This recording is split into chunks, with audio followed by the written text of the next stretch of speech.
तलब करे, अपने ज़माने के इमाम को न भूले। ये वो मज़लूम है कि जिनके तरह तरह की आज भी मुसीबतें, बचपन से मुसीबत देखी,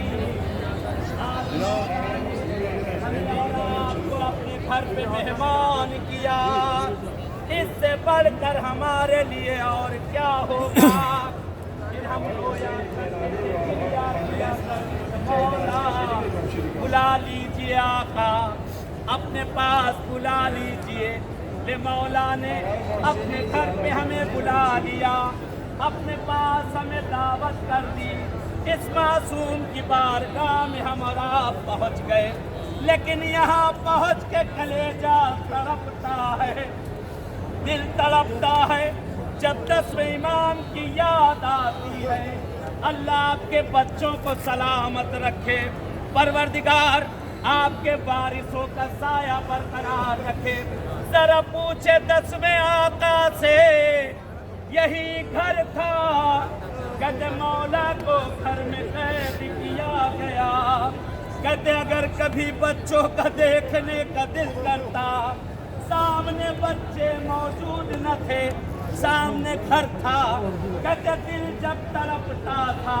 अभी हम लोग 2 रोज 1 दिन गुजरा किसी किसी का, बच्चों की यादें आने लगी, घर वालों की यादें आने लगी। सालों मौला को कैद रखा,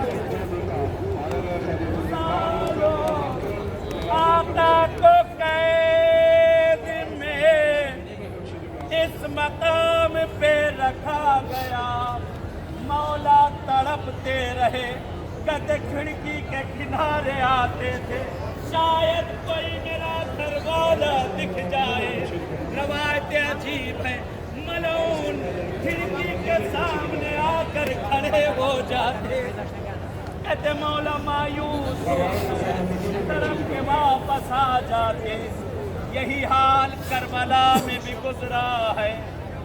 छोटे छोटे बच्चे मौजूद थे, बच्चे देखने को अपने बुजुर्गों को परेशान, खास तौर से वो 4 साल सकीना, बाबा की शहादत जब हुई है, सकीना तड़प रही थी, ऐ काश मेरा बाबा होता तो मैं